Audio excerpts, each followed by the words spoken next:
Hello दोस्तों, Piyush GS analysis centre में आपका स्वागत है। मैं पीयूष पांडे। देखिए, आज का खबर लेकर आया हूँ। अमेरिकन बैंक जो है वो डूब रही हैं, और एक जो डूबा था ये सिलिकॉन वैली बैंक। और ये कहावत है ना दोस्तों, हम तो डूबे हैं सनम, तुमको भी लेकर डूबेंगे। तो साथ साथ बहुत सारे बैंकों को भी डुबा रही है। तो देखते हैं क्या हुआ था अमेरिकन मार्केट में कि अमेरिकन बैंक जो है ना वो धीरे धीरे डूबे जा रहे हैं। अब हिंडनबर्ग रिपोर्ट तो भारत के लिए आया था, ऐसा रिपोर्ट तो वहाँ पे नहीं दिया। वहाँ पे दिया होता तो अब तक बच गए होते कि हो क्या रहा है। लेकिन फिर भी चलिए, भारत को दे दिया था। भारत तो ठीक है, लेकिन अमेरिकन बैंक की हालत ख़राब है। तो ज़रा देखते हैं ये बैंक डूब क्यों रहे हैं। देखिए, पहले ये दो बैंक है, एक सिलिकॉन वैली बैंक है और दूसरा सिग्नेचर बैंक, जो अभी 1-2 दिन पहले डूबी है। ये 10-15 दिन हो गया डूबे हुए, ठीक है। ये 2017 में इसकी एसेट जो था वो $44 बिलियन का था, 2021 में 188 बिलियन और 2022 में 207 बिलियन डॉलर। लोन जो है वो 23 बिलियन और अभी जो था वो 66 बिलियन के आसपास इसने लोन दिया है। तो देखिए इसकी कितनी ग्रोथ है, इतनी तेज है। ये इसलिए कहा जाता है तेजी से पहाड़ पर मत चढ़ा करो, तेजी से पहाड़ पर चढ़ने पे पैर फिसलने की डर पैदा होती है। यही कहानी है इसका। तो ये बड़ी तेजी से भागा था। अब देखिए, ये जो सिलिकॉन वैली, थोड़ा सा बैंक के बारे में हम थोड़ा जानकारी लेते हैं। ये जो बैंक था, ये सिलिकॉन वैली जो बैंक था, ये बैंक एक्चुअली बना था ये स्टार्टअप कंपनी के लिए। इसने कहा था कि हम सारे के सारे पैसे जो देंगे वो स्टार्टअप कंपनी के लिए देंगे। और भाई, ये स्टार्टअप कंपनी के लिए देना तो ठीक है, लेकिन हुआ क्या था कि जो इसके डिपॉजिट जो हुए थे वो तो बहुत ज़्यादा है। देखिए, $207 बिलियन का, और जो इसने लोन दिया भाई वो $66 बिलियन का। तो इसकी इतिहास थोड़ा देखते हैं। तो ये बैंक जो बना था, ये बना था किसके लिए? ये स्टार्टअप जो होता है, नई नई कंपनियां जो होती है उसको स्टार्टअप बोलते हैं। तो स्टार्टअप के लिए ये बैंक ये बोलता था कि मैं स्टार्टअप के ही पैसे दूंगा, ठीक है।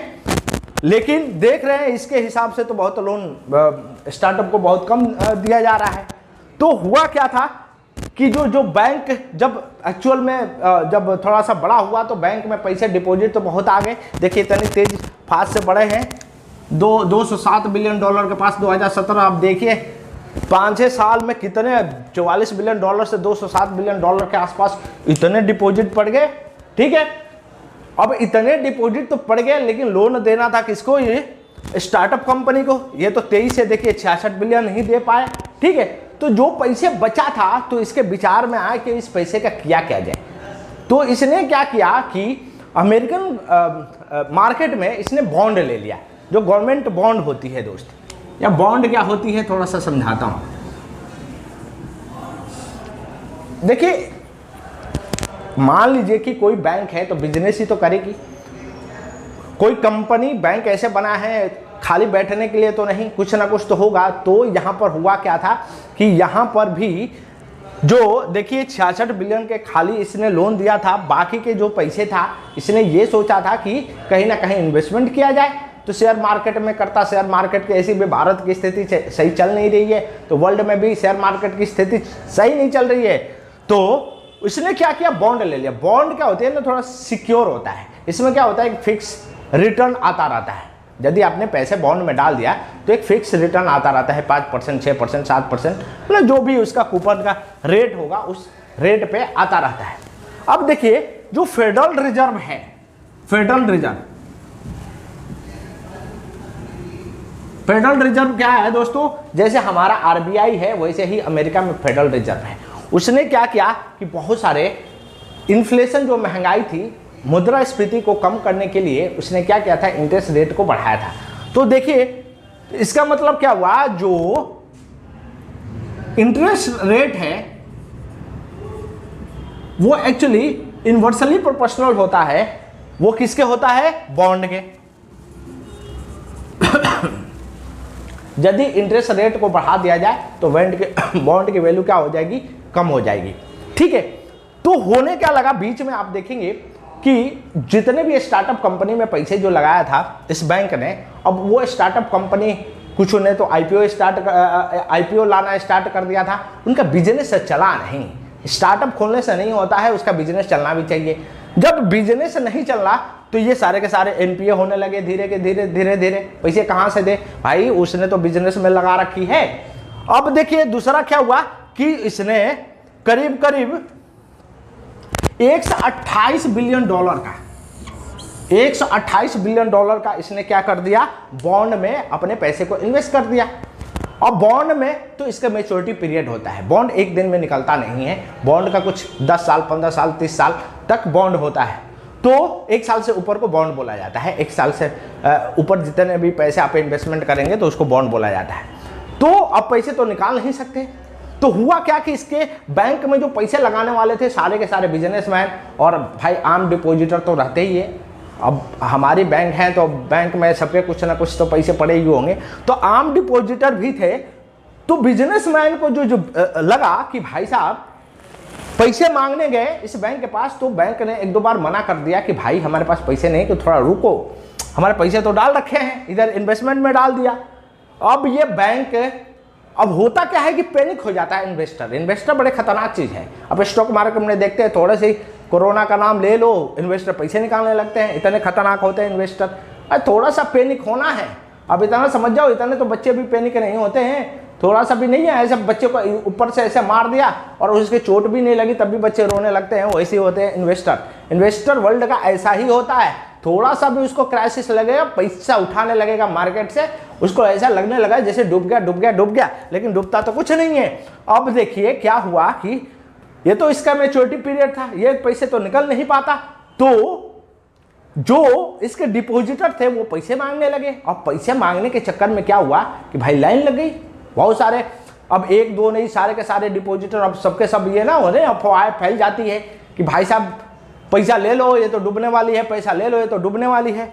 तो भाई सारे के सारे जितने भी डिपॉजिटर थे वो पहुंच गए बैंक के पास कि हमारा पैसा वापस दे दो, हमारा पैसा वापस दे दो। अब ये पैसा दे कहां से, 66 बिलियन लोन जो दे रखा है वो भी एनपीए में जा रहा है, क्योंकि स्टार्टअप कंपनी नहीं चल पा रही है। और 128 बिलियन जो बॉन्ड में इसने इन्वेस्टमेंट किया, इसकी तो मैच्योरिटी पीरियड है, ये तो तोड़ नहीं सकता। तो भाई साहब ने क्या किया कि इनकी हालत हो गई खराब, डिपॉजिटर लेने लगे पैसे, तो लाइन लग गई। अब इसको देखते हुए एफडीआईसी, ये संस्था है यूएसए का, जो क्या करती है, ये रेगुलेट करती है, इंश्योरेंस कंपनी है, इसको एलोकेट किया गया कि भाई अब तुम देखो अमेरिका में, भारत में थोड़ा सा अलग है। अमेरिका में एक बैंक यदि उसको दिवालिया हो रही है तो उसका एक तरीका होता है। तरीका क्या होती है कि फेडरल रिजर्व क्या करता है ना, किसी इंश्योरेंस कंपनी को किसी ना किसी कंपनी को नोडल एजेंसी बनाती है, उस कंपनी को देती है कि अब इसको संभालो। अब ये क्या करती है, एक नया बैंक बनाती है। जैसे इसने एक नया बैंक बनाया था, न्यू बैंक, जिसको बोला जाता है नेशनल बैंक ऑफ संता कल्ला।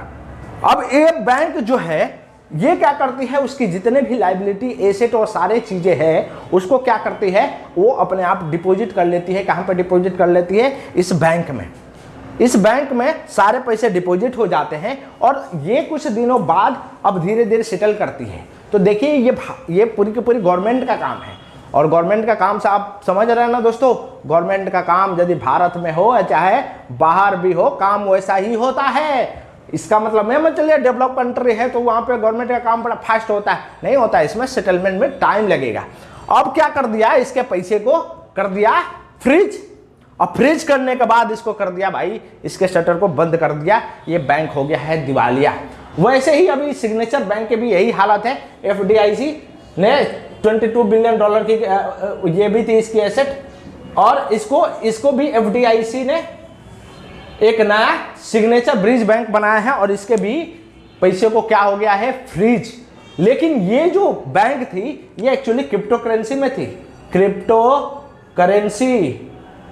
अब ये क्रिप्टो करेंसी वाला बच के रहना, क्रिप्टो बैंक जो है ना उसकी सर्विस को ये देती थी, ये स्टार्टअप की सर्विस को, ये दूसरे को क्रिप्टो करेंसी वाला। ये 2018 से चल रहा है। अब ये क्रिप्टो करेंसी में जिसने भी पैसा लगाया बच के रहना, मैं बता रहा हूं, बड़ी हालत खराब होने वाली है। अब ये देखिए सिग्नेचर जो बैंक है ये, अब इसके चलते जो ये बैंक, ये क्योंकि इसकी एसेट देखिए बहुत बड़ी है, इसके चलते क्या हो रहा है बाकी बैंकों पे भी इफेक्ट। अब भारत में मान लीजिए एसबीआई जो है वो बर्बाद हो जाए तो बाकी के बैंक भी तो बर्बाद हो जाएंगे धीरे धीरे। वैसी हालत हो गई है। अब देखिए, इससे पहले अमेरिका में एक बार और हुआ था 2008 में, समझ में आया।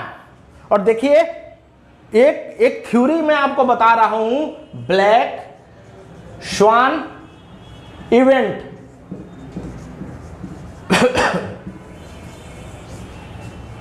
एक निकोला है बिजनेसमैन, स्टॉक मार्केट के, इन्होंने एक नई डॉक्ट्रिन दिया था, ब्लैक स्वान इवेंट। और ये ब्लैक स्वान इवेंट होता क्या है, देखिए ध्यान से सुनिएगा। ये ब्लैक स्वान इवेंट वो चीजें होती है जो अनप्रेडिक्टेबल हो, अपन को पता ना चले, हो जाए, और होता है तो बड़ी खतरनाक होता है, उसका कंसिक्वेंस जो होती है उसका और भी खतरनाक होता है। इसको बोलते हैं ब्लैक स्वान इवेंट, मतलब बर्बादी उस हद तक हो कि पता ना चले, ठीक है। तो ऐसा हुआ है अमेरिकन बैंकों के साथ, इनकी अमेरिका बैंक का पतन धीरे धीरे ऐसा होते जा रहा है। देखिए, ये जो चीजें हैं, ये यदि अमेरिका में कोई प्रॉब्लम हो रहा है तो इसका ग्लोबल इंपैक्ट आना तय है। ये भारत में 2008 में रिसेशन भारत में भी आया था। तो अमेरिका की बर्बादी सारे देशों की धीरे धीरे बर्बादी है दोस्तों, तो बच के रहना है, और बैंक से बच के रहना है। स्टॉक मार्केट में बैंक से, ये कोई मैं प्रेडिक्ट नहीं कर रहा हूं, मैं स्टॉक मार्केट का ऐसा कोई जानकार नहीं हूं, लेकिन फिर भी मैं बता रहा हूं, बैंक के शेयर से बच के रहना है। तो ये है इसकी ओवरव्यू कहानी। अब देखते हैं कितने बैंक ऐसे आगे और दिवालिया होंगी, आगे के आगे देखते हैं कितना पतन हो सकता है। 2008 जैसे रिसेशन जाएगा, किस तरह से जाएगा, आगे के आपको अपडेट करते रहेंगे। ये नया कंसेप्ट था, मैंने कहा चलो बता दिया जाए। और ये वीडियो पसंद आए तो लाइक एंड सब्सक्राइब ठोकते रहिए दोस्तों। जय हिंद।